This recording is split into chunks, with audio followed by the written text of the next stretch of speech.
പോലീസുകാരൻ വരാറായില്ലേ? വരാറായി. അച്ഛമ്മയെ കാണേണ്ട ആവശ്യം വല്ലതും ഉണ്ടോ? അച്ഛമ്മയെ കാണേണ്ട ആവശ്യം വല്ലതും ഉണ്ടോ? ഓ, ഒരു ചെറിയ കേസുണ്ട്. നാട് വിട്ട് ഇവിടെ വന്നിട്ടുണ്ട്. അവനെ ഒന്ന് പൊക്കി അങ്ങോട്ട് തിരിച്ചു വിടണം. ആര്? എനിക്കിട്ടാണെന്ന് നല്ലത്. പിന്നെ ഞാൻ ഉറങ്ങില്ല, വിളിക്കാം. തക്കാളിക്കറി മൊത്തം തീർക്കല്ലേ. ചേട്ടാ എന്താ എന്ത് അച്ഛമ്പി? എന്താടാ? അല്ല, കേറിയിട്ട് തിരിച്ചിറങ്ങിയ എന്റെ പെങ്ങളടുത്ത് എനിക്ക് ഒന്ന് സംസാരിക്കണ്ടേ? സംസാരിച്ചൂടെ? എന്നാലും ഇനി എല്ലാം നിന്റെ അടുത്ത് പറയണോ?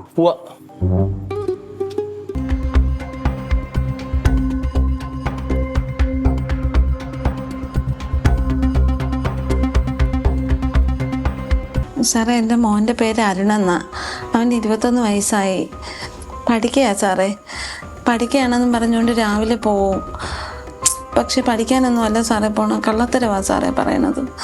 കൈ നിറച്ച് പണമാണ് സാറേ. ഇപ്പം മൊബൈൽ ഫോണും 1-2 ഒക്കെ ഉണ്ട്. ഞാൻ എവിടെ നിന്നാണെന്ന് ചോദിക്കുമ്പോൾ ഓൺലൈൻ വഴി ഒരു ജോലി ചെയ്യുകയാണെന്നാണ് പറയണത്.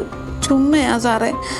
എനിക്ക് സംശയം തോന്നി. ഞാൻ അവൻ്റെ മുറി തുറന്ന് ബാഗ് പരിശോധിച്ചു സാറേ.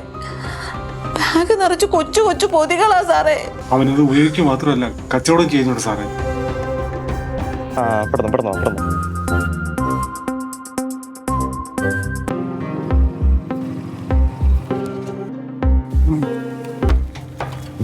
കിട്ടും. അത് ഞാൻ സെറ്റാക്കി തരാൻ ബ്രോ.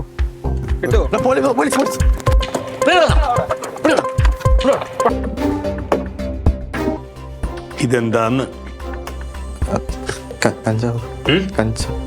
ഇത് നിനക്ക് ആരാ തരുന്നത്? എവിടെന്നാ കിട്ടുന്നത്? എത്ര രൂപയ്ക്ക് കിട്ടുന്നത്?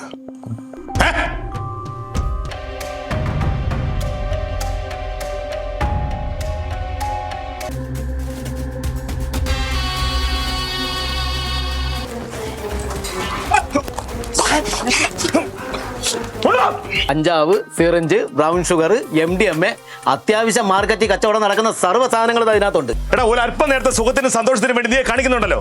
രാജ്യദ്രോഹമാണ്. 4 അക്ഷരം പഠിക്കാൻ പറ്റുന്ന കുട്ടികളെ കള്ളും കഞ്ചാവും മയക്കുമരുന്നും കൊടുത്തിട്ട് നീയൊക്കെ നശിപ്പിക്കണ. നീ മനസ്സിൽ കുറിച്ച് നീയൊക്കെ എവിടെ കൊണ്ടുവച്ച് കച്ചവടം നടത്തിയാലും ഞങ്ങൾ പൊക്കും. കേരള പോലീസും എക്സൈസും വിദ്യാഭ്യാസ സംഘടനകളും സാമൂഹ്യ പ്രവർത്തകരും ഒരു സമൂഹം മൊത്തം നിങ്ങളുടെ നോട്ടം വിട്ടിട്ടുണ്ട്. കേട്ടിട്ടില്ലേ?